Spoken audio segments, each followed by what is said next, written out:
Hello once again, fellow friends of the internet, and welcome back to the Nerd Loft. Now, as nerdy as I am, it would be remiss of me to not do a review of one of the longest running, most beloved, and most reimagined franchises of all time.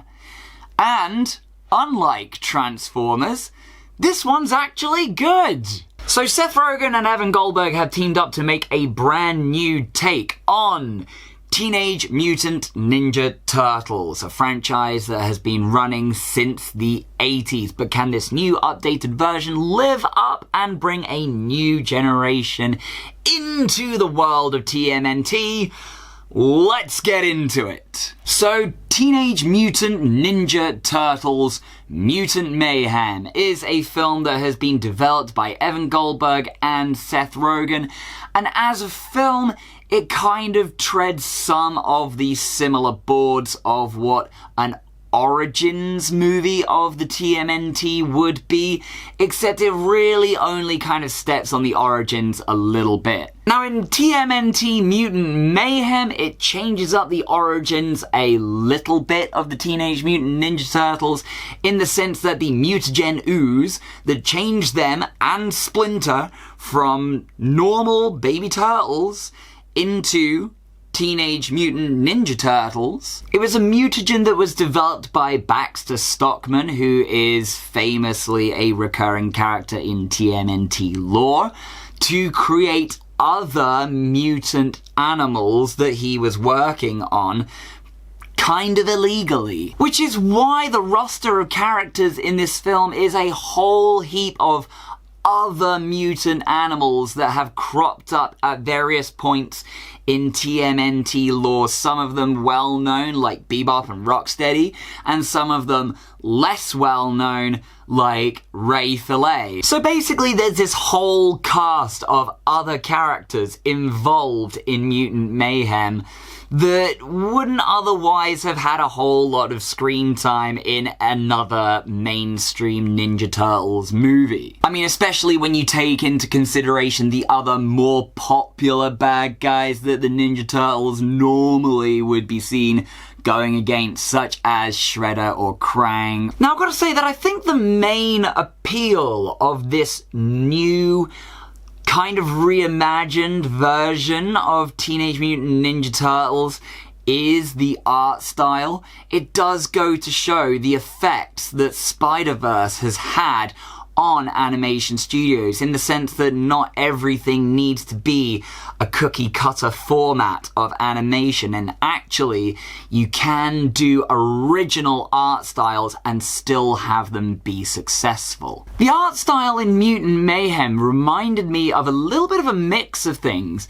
The character design and their looks reminded me a lot of the Laika style of stop-motion animation, and that was a studio that created the Box Trolls and Paranorman, films like that. And that kind of came across in some of the way that the characters looked and moved, which I thought was really interesting. It wasn't exactly stop-motion, but it was almost like things were working at different frame rates. And obviously the overall hand-painted and drawn style of the look of the film did remind me of certain aspects of the Spider-Verse films. Which again is great, because originality in art is what people want to go and see with these things. If something has a very striking and unique look and animation about it,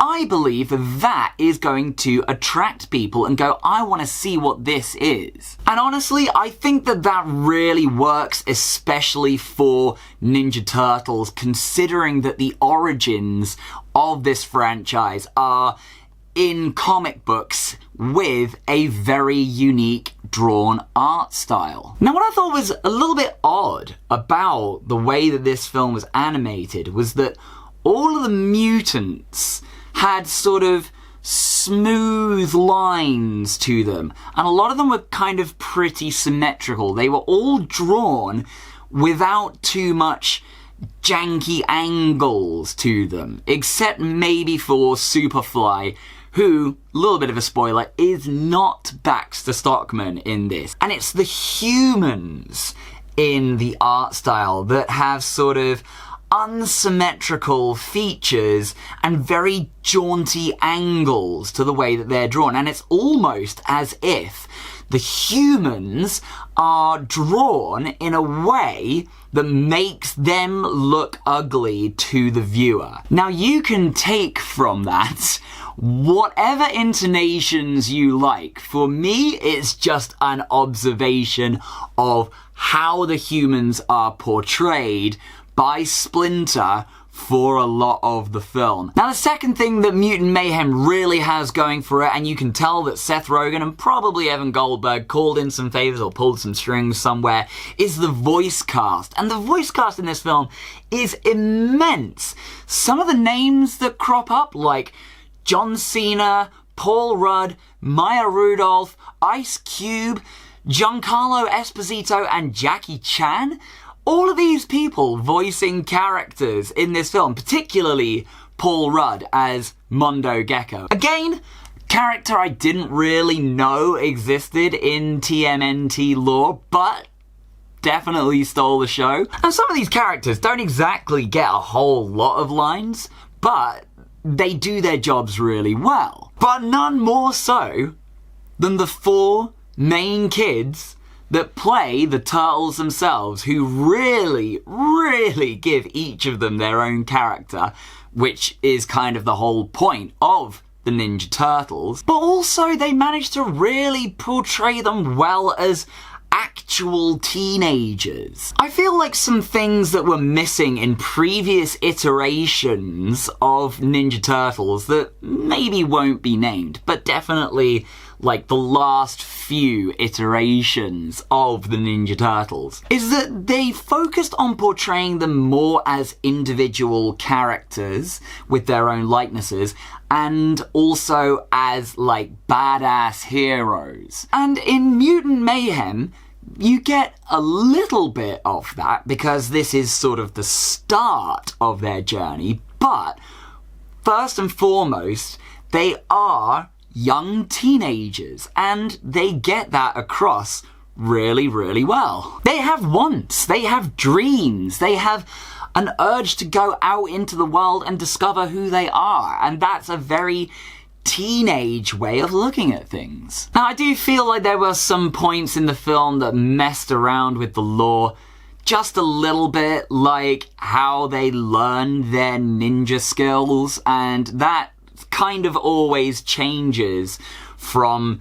reimagining to reimagining throughout the years. And I feel like this one was very Gen Z oriented, and I'm not going to say exactly what it is because it kind of ruins a little bit of the film, but how they learn their ninja powers was very new generation, and I was like, I don't really know if that stands to reason for them actually being ninjas. But then if you're gonna do something that's original, you probably have to do something original from the ground up, and I guess that just kind of goes hand in hand with the audience for this film. Ultimately, there is a lot to like in this film. It has a lot of heart and it has a lot of humor.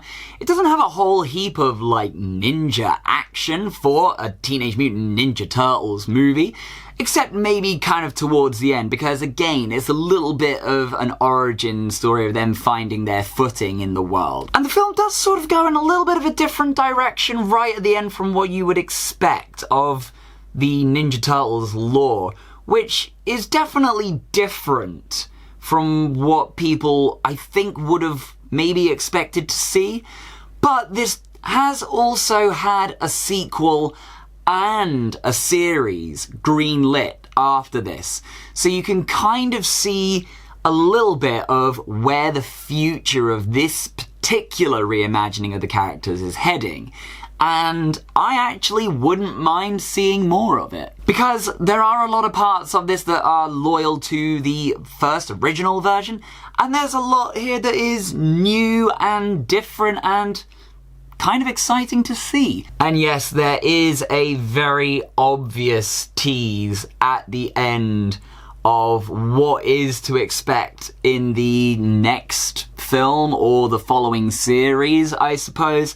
So it's not exactly a surprise that they have teased this. It's something that you would kind of expect to see, but again, still pretty obvious. So with that in mind, Teenage Mutant Ninja Turtles Mutant Mayhem gets 3.5 stars from me. It's definitely the most original and unique style of Ninja Turtles movie that I personally have seen, I would say, since the 90s versions. I think a lot of the other films that you've seen from this franchise have been okay, but nothing as original, specifically in its art style and its animation and its approach to the story and characters. Not just the main 4 turtles, but the other B, C, D list characters that are involved as this one. Was I happy with all aspects of the film? Maybe not. Was I happy with maybe 80% of the film? Absolutely. Is it worth seeing in the cinema? I would say you really don't need to rush out and see this film. You're not missing a whole lot if you don't manage to catch this one at the cinema. However, if you do manage to get it at home as soon as it comes out, it will make for a really great film evening, especially if you were to watch this after maybe watching the original 90s live action one back to back. Have yourself a really cool old style, new style Ninja Turtles double bill. So, Teenage Mutant Ninja Turtles Mutant Mayhem. Have you seen it? What did you think about it? What was your favorite moment from the film? What would you expect to see from a sequel? Who is your favorite Ninja Turtle and why is it obviously Raphael? All comments are welcome in the comments section below. Let's talk nerdy. As always, if you've enjoyed what you've seen here and you would like to see some more, you can click right here to subscribe and see some more funky fresh videos from yours truly. And until that point, I do think that it has to be recognized for the sake of this film that if there is one thing that this film might have done absolutely right, it is bringing back the ninja rap.